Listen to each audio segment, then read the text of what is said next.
Hello guys, welcome to my channel MCQs काटा। So आज के इस वीडियो में हम लोग भारत के वन इसके एमसीक्यूज़ को देखने वाले हैं। हमारा लूसेंट ऑब्जेक्टिव बुक का ये एमसीक्यूज़ है और हमने चैप्टर वाइज एमसीक्यूज़ देख रखे हैं, हिस्ट्री, साइंस और पॉलिटी के। अभी हम लोग इंडियन ज्योग्राफी देख रहे हैं, जिसमें कि आज हम लोग इस चैप्टर को कवर करेंगे। तो अगर आप चैनल पर नए हैं, पहली बार वीडियो को देख रहे हैं, तो चैनल को सब्सक्राइब कर लीजिएगा और बेल आइकन को प्रेस कर लीजिएगा। आने वाली जो भी वीडियोज़ होंगे उसके नोटिफिकेशन आपके पास जाएंगे। तो स्टार्ट करते हैं इस चैप्टर के एमसीक्यूज़ को देखना। पहला क्वेश्चन है हमारा, राष्ट्रीय वन नीति के अनुसार पर्यावरण की दृष्टि से देश के कम से कम कितने प्रतिशत क्षेत्र पर वनों का आवरण आवश्यक है? ऑप्शन है 23%, 25%, 33% या फिर 40%। तो राष्ट्रीय वन नीति के अनुसार पर्यावरण की दृष्टि से देश में कम से कम 33% जो क्षेत्र हैं वहाँ पे वन आवरण आवश्यक है, ठीक है। और 60% भाग पे पहाड़ी क्षेत्र होना चाहिए, मैदानी क्षेत्र 20% भाग और संपूर्ण देश का कम से कम 33% भाग पे वन का आवरण आवश्यक है, ठीक है। तो वन का कितना है? 33% है, तो ऑप्शन सी राइट होगा। नेक्स्ट है, केंद्र सरकार के द्वारा नई वन नीति की घोषणा किस वर्ष की गई? 1970 में, 1981 में, 1988 में, 1991 में। तो केंद्र सरकार के द्वारा नई वन नीति जो है इसकी घोषणा करी गई 1988 में। नेक्स्ट क्वेश्चन है, भारतीय वन सर्वेक्षण विभाग का मुख्यालय कहाँ है? नई दिल्ली, देहरादून, नागपुर या फिर भोपाल? भारतीय वन सर्वेक्षण विभाग जो है इसका मुख्यालय है उत्तराखंड, देहरादून में। नेक्स्ट है, भारत में वन अनुसंधान संस्थान कहाँ है? दिल्ली, भोपाल, देहरादून या फिर लखनऊ? तो भारत में वन अनुसंधान संस्थान जो है ये देहरादून में है। वन सर्वेक्षण विभाग, वन अनुसंधान संस्थान ये दोनों ही देहरादून में, ठीक है। नेक्स्ट क्वेश्चन पे आते हैं, राष्ट्रीय पर्यावरण शोध संस्थान कहाँ पे है? भोपाल में, नागपुर में, देहरादून या फिर जोधपुर में? राष्ट्रीय पर्यावरण शोध संस्थान जो होगा ये है नागपुर, महाराष्ट्र में। नेक्स्ट है, भारत में वृक्षारोपण उत्सव जिसे वन महोत्सव के नाम से जाना जाता है, इसके जन्मदाता कौन है? ऑप्शन है महात्मा गांधी, विनोबा भावे, के.एम. मुंशी, जवाहरलाल नेहरू।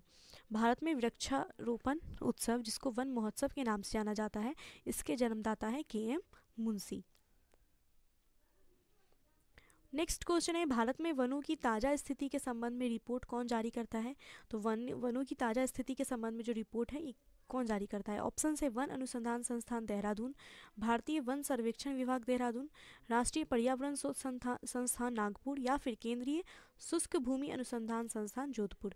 तो वनों की जो ताज़ा रिपोर्ट है, वनों से संबंधित रिपोर्ट, ये जारी की जाती है भारतीय वन सर्वेक्षण विभाग के द्वारा, जो कि देहरादून में भारतीय वन सर्वेक्षण विभाग। नेक्स्ट है, देहरादून स्थित फॉरेस्ट सर्वे ऑफ इंडिया के द्वारा कितने वर्षों के अंतराल पे वन संबंधी रिपोर्ट जारी किया जाता है? 2 वर्ष, 3 वर्ष, 5 वर्ष, 6 वर्ष? तो वनों की जो ताज़ा स्थिति है जिसके संबंध में भारतीय वन सर्वेक्षण विभाग रिपोर्ट जारी करता है, ये कितने साल के अंतराल पे करता है? तो ये हर 2 वर्ष के अंतराल पे रिपोर्ट जारी करता है। तो ऑप्शन जो है ए राइट होगा, 2 वर्ष। नेक्स्ट क्वेश्चन है, शुष्क वन अनुसंधान संस्थान कहाँ पे है? देहरादून, जयपुर, अहमदाबाद या फिर जोधपुर? शुष्क वन अनुसंधान संस्थान ये है जोधपुर में। नेक्स्ट है, भारत में कुल वन एवं वृक्ष आच्छादित क्षेत्र कितने हैं? भारत में कुल वन एवं वृक्ष आच्छादित क्षेत्र जो है ये कितने हैं? ऑप्शन है 6,78,333 वर्ग किलोमीटर, 7,89,164 वर्ग किलोमीटर, 8,02,088 वर्ग किलोमीटर या फिर 8,07,276 वर्ग किलोमीटर। तो भारत में कुल वन एवं वृक्ष आच्छादित क्षेत्र जो हैं ये कुल टोटल, जो कि 2019 का रिपोर्ट है, लेटेस्ट जो लास्ट आया, 2021 वाला अभी जारी नहीं किया गया है, हर 2 साल के अंतराल पे आता है। 2019 का ही अभी देखते हैं हम लोग। तो 2019 की रिपोर्ट के अनुसार 8,07,276 वर्ग किलोमीटर भारत में कुल वन और वृक्ष आच्छादित क्षेत्र हैं, ठीक है। जो कि भारत में अगर परसेंट वाइज देखें, जो कि नेक्स्ट क्वेश्चन वही है बट मैं यहीं पे बता देती हूँ, 24.56% आता है। लेकिन ये आना कितना चाहिए? 33% होना चाहिए ना कम से कम। तो अभी तो 24% ही है, तो हमें इतना ज़्यादा और करना है, ठीक है। तो ये कितना है कुल? देखिए यहाँ पे कुल वन और वृक्ष दोनों का है, टोटल है, ठीक है। टोटल याद रखना है आपको, 8,07,276 है। अभी मैं यहीं पे क्लियर कर देती हूँ थोड़ा सा कि कुल तो इतना है, वन कितना है? अगर सिर्फ वन की बात करें तो वन है 7,12,249 वर्ग किलोमीटर स्क्वायर पे, और वृक्ष जो है ये है 95,000 27 किलोमीटर वर्ग स्क्वायर, ठीक है। तो वन और वृक्ष टोटल मिलाकर के परसेंट में 24.56% आ जाता है, और सिर्फ वन की बात करें तो वन जो है 21.67% है, और वृक्ष जो है ये 2.89% है। तो आने वाले क्वेश्चन में भी क्लियर कर लेंगे, बट यहाँ पे मैंने एक्स्ट्रा बता दिया आपको। नेक्स्ट क्वेश्चन है, इंडिया स्टेट फॉरेस्ट रिपोर्ट 2019 के अनुसार देश के कुल क्षेत्रफल में से कितना भौगोलिक क्षेत्र वन और वृक्षों के द्वारा आच्छादित है? तो वन और वृक्षों के द्वारा आच्छादित क्षेत्र कितना आता है परसेंट में? 24.56%।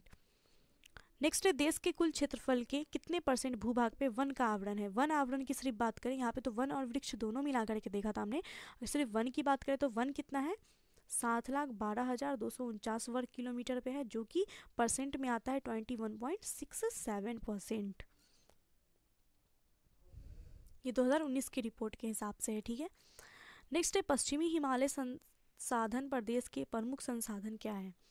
ऑप्शन है वन, धात्विक खनिज, कार्बन खनिज या फिर आणविक खनिज। तो पश्चिमी हिमालय संसाधन प्रदेश के जो प्रमुख संसाधन है ये वन है। नेक्स्ट, देश में सर्वाधिक वन क्षेत्र किस राज्य में? सबसे ज़्यादा वन क्षेत्र जो है किस राज्य में? लेटेस्ट रिपोर्ट के अनुसार मैं आपको सारे आंसर बता रही हूँ, ठीक है, क्योंकि लेटेस्ट ही याद रखेंगे, है ना। 2021 की रिपोर्ट अभी नहीं आई है, तो 2019 की रिपोर्ट के हिसाब से ही है। तो देश में सर्वाधिक जो वन क्षेत्र है किस राज्य में? मध्य प्रदेश, अरुणाचल प्रदेश, छत्तीसगढ़ या फिर मिजोरम। तो देखो, भारत में सर्वाधिक जो वन क्षेत्र है ये मध्य प्रदेश में है, ठीक है। कितना है ये? 77,482 वर्ग किलोमीटर स्क्वायर पे है, सबसे ज़्यादा मध्य प्रदेश में है। नेक्स्ट है, कुल वन क्षेत्र की दृष्टि से भारत के प्रथम 3 राज्यों का सही अवरोही क्रम। तो प्रथम 3 राज्य, तो सबसे ज़्यादा तो मध्य प्रदेश में, तो मध्य प्रदेश होगा। सेकंड पे अरुणाचल प्रदेश आता है, और थर्ड पे आता है छत्तीसगढ़, तो ऑप्शन बी राइट होगा। नेक्स्ट है, भारत के निम्नलिखित राज्य को उनके वनों के क्षेत्रफल के अवरोही क्रम में व्यवस्थित कीजिए तथा नीचे दिए गए खुद से सही उत्तर को बताइए। तो वन क्षेत्र के हिसाब से अवरोही क्रम में बताना है। तो सबसे ज़्यादा मध्य प्रदेश में, यहाँ पे मध्य प्रदेश तो ऑप्शन में है नहीं। उसके बाद क्या आता है? अरुणाचल प्रदेश, तो अरुणाचल प्रदेश हो जाएगा। तो देखो 2 पहले किस में है? ऑप्शन डी में है, और बाकी किसी में है ही नहीं, तो कट गया। तो अरुणाचल प्रदेश, फिर छत्तीसगढ़, और फिर उड़ीसा, और फिर आंध्र प्रदेश, ठीक है। नेक्स्ट क्वेश्चन है, निम्नलिखित में से किस राज्य के कुल भौगोलिक क्षेत्रफल के सबसे कम भाग पर वन का विस्तार है? यानी कि जितना उसका भौगोलिक क्षेत्रफल है उसके सबसे कम भाग पे वन है, ये कौन सा राज्य है? ऑप्शन है गुजरात, राजस्थान, पंजाब, हरियाणा। तो ये है पंजाब। पंजाब का भौगोलिक क्षेत्रफल जितना है उसके सबसे कम भाग पे वन है। नेक्स्ट है, निम्नलिखित राज्य एवं केंद्र शासित प्रदेश में प्राकृतिक वनों से आच्छादित उच्चतम प्रतिशत का भौगोलिक क्षेत्र कहाँ पे है? प्राकृतिक वनों से आच्छादित उच्चतम प्रतिशत का भौगोलिक क्षेत्र कहाँ पे है? ऑप्शन है अंडमान निकोबार द्वीप समूह, मेघालय, अरुणाचल प्रदेश या फिर मध्य प्रदेश। तो ऑप्शन ए राइट होगा, अंडमान निकोबार द्वीप समूह पे ज़्यादा है, ठीक है। नेक्स्ट क्वेश्चन है, पारिस्थितिक संतुलन बनाए रखने के लिए न्यूनतम वन आवरण कितना अनिवार्य है? संपूर्ण भूमि का 25%, संपूर्ण भूमि का 50%, संपूर्ण भूमि का 40% या फिर संपूर्ण भूमि का 33%। तो कितना है? 33% होगा। नेक्स्ट है, किस राज्य में वनों का सर्वोच्च प्रतिशत है? ऑप्शन है अरुणाचल प्रदेश, उत्तर प्रदेश, मिजोरम या फिर असम। तो देखो, क्षेत्रफल के हिसाब से जो सबसे ज़्यादा वन है वो मध्य प्रदेश में है, लेकिन प्रतिशत के हिसाब से देखें तो मिजोरम में सबसे ज़्यादा है। मतलब कि मिजोरम का जितना भौगोलिक क्षेत्रफल है उसके 85.41% पे वन है, ठीक है। तो परसेंट के हिसाब से मिजोरम आगे है, तो ऑप्शन सी राइट होगा। नेक्स्ट क्वेश्चन है, वनों की सुरक्षा के लिए स्वतंत्रता प्राप्ति के पश्चात सर्वप्रथम किस वर्ष सरकार के द्वारा वन नीति की घोषणा की गई थी? 1950 में, 1952 में, 1956 में या फिर 1981 में। तो वन की सुरक्षा के लिए स्वतंत्रता के बाद जो सबसे पहले सरकार के द्वारा वन नीति की घोषणा की गई थी ये 1952 में करी गई थी। नेक्स्ट है, भारतीय वन सर्वेक्षण विभाग की स्थापना कब की गई? ऑप्शन है 1981, 1983, 1985 या फिर 1988।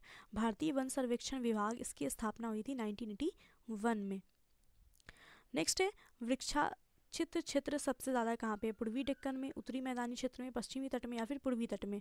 तो वृक्ष आच्छादित क्षेत्र जो है ये सबसे अधिक है पूर्वी डेक्कन क्षेत्र में।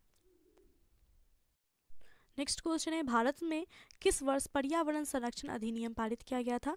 2004 में, 2014 में, 1996 में या फिर 1986 में। तो पर्यावरण संरक्षण अधिनियम ये भारत में पारित किया गया था 1986 में।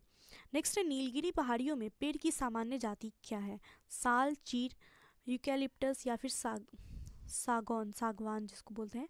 नीलगिरी पहाड़ियों में पेड़ की सामान्य जाति सागौन होती है, तो ऑप्शन डी राइट होगा। नेक्स्ट है, भारत में अति सघन वनों का सर्वाधिक क्षेत्र जिस राज्य में है वो है, अति सघन वनों का सर्वाधिक क्षेत्र। ऑप्शन से अरुणाचल प्रदेश, मध्य प्रदेश, महाराष्ट्र या फिर उड़ीसा। तो सर्वाधिक क्षेत्र जो है ये कहाँ पे, मध्य प्रदेश में सबसे ज़्यादा है। ठीक है, तो ऑप्शन बी राइट होगा, मध्य प्रदेश। नेक्स्ट है, निम्नलिखित में से किसे वैश्विक विरासत का वन माना जाता है। ऑप्शन है, उड़ीसा में नंदनकानन को, असम में काजीरंगा को, पश्चिम बंगाल में सुंदरवन को या फिर पश्चिम बंगाल में राष्ट्रीय वनस्पति उद्यान शिवपुर को। तो वैश्विक विरासत का वन माना जाता है पश्चिम बंगाल के सुंदरवन को। ऑप्शन सी राइट होगा। नेक्स्ट क्वेश्चन है, भारत के निम्न राज्यों में किसमें सागौन का वन पाया जाता है। ऑप्शन है, मध्य प्रदेश, उत्तर प्रदेश, झारखंड या फिर कर्नाटक। तो सागौन का जो वन है ये पाया जाता है मध्य प्रदेश में। ऑप्शन ए राइट होगा, मध्य प्रदेश।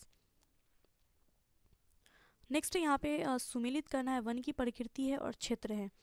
उष्णकटिबंधीय सदा हरित वन, उष्णकटिबंधीय सदा हरित वन जो है ये कहाँ पे पाए जाते हैं, ये पाए जाते हैं शिलोंग में, मेघालय शिलोंग में। मानसून प्रकृति के वन शिवालिक की श्रेणी में पाए जाते हैं। संतुलित प्रकृति के वन नीलगिरी में, और मैंग्रोव वन तो पश्चिम बंगाल में है ही। तो ए का 2 हो जाएगा, बी का 1 है, सी का 4 है और डी का 3 है। तो ऑप्शन सी राइट होगा। नेक्स्ट क्वेश्चन है, भारत में मैंग्रोव वनस्पति मुख्यतः कहाँ पाई जाती है। तो सुंदरवन में पाई जाती है। तो ऑप्शन बी राइट होगा। So guys, thanks for watching this video. Bharat के वन के MCQs हमने देख लिए हैं, तो आई होप कि आपका एक भी क्वेश्चन एग्जाम में नहीं छूटेगा यहाँ से, अगर एग्ज़ाम में आता है इस चैप्टर के क्वेश्चन। तो वीडियो अगर अच्छा लगा है तो प्लीज़ वीडियो को लाइक कर दीजिए, और चैनल को अभी तक सब्सक्राइब नहीं किया तो सब्सक्राइब भी कर लीजिएगा और बेल आइकन को प्रेस कर लीजिएगा। और सारे चैप्टर के MCQs को देखने के लिए आपको प्लेलिस्ट दिख रहा होगा स्क्रीन पर, तो आप उस पर टाइप करके जा सकते हैं, काफ़ी यूज़फुल रहेगा। तो मिलते हैं नेक्स्ट वीडियो में। Bye and take care.